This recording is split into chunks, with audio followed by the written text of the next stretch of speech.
Very good questions.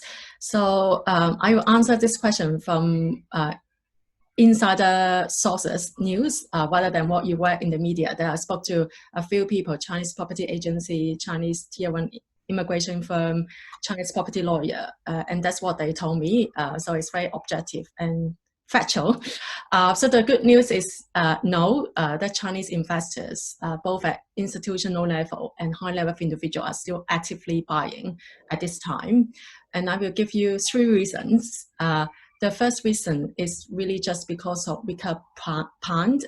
Things are cheaper. Like last year, £1 is around 9 RMB, and now it's £1 to 8.6, 8.7. Things are just cheaper, and therefore, why not buying it now? The second reason is education. A lot of Chinese high-level individuals buy properties in London because of education and because of the worsening relationship between China and US and even Australia, where they always see lots of Chinese students going in. Chinese parents are now actually moving to UK because of the more friendly environment here, and also their strong belief in the UK education system. So whether there's Brexit or not, they're still going to send their kids to study in the UK, and therefore that would drive the property market in UK. And the third reason being is with the Hong Kong political situation, that from January 2021, there will be around 2.9 million qualified Hong Kong BNO, British National Overseas Passport holders, allowed to move to UK if they meet certain criteria. So there's a potential 2.9 million Hong Kong people who could move to UK from January 2021. So I'm not saying that all of them will come to UK, but there is an incentive for actually the wealthy Hong Kong people to come here. And usually these Hong Kong high level individuals are already running successful businesses back in Hong Kong. They are not going to find a job here. They are looking for offices here already. They're looking for school. They're looking for good properties for themselves and also for investment. So I think the future is quite bright in that sense. And that's what the industry sources told me. I hope I answered your question.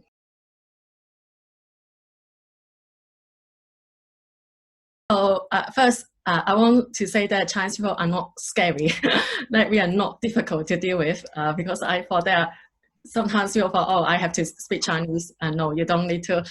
Yeah, so from a very general perspective, that I think there's already a great pool of Chinese people living in London who are in this luxury property market. Either they are Chinese immigration lawyers, property lawyers, education, family offices, etc. So before you go to China, I think the very first step and the easiest step is actually to engage with this Chinese network in the UK who already have the connections, who already understand the UK market and understand how things work here as opposed to how things work in China. So I think the first step is really try to get to know these people in the UK, that you will have much higher success rate in building relationship and leads with them. And I also want to point out that for us, for Chinese people, it's all about really building genuine relationship over time. In the West, it may be very transactional in the sense that it's a one-off transaction and then our relationship stop.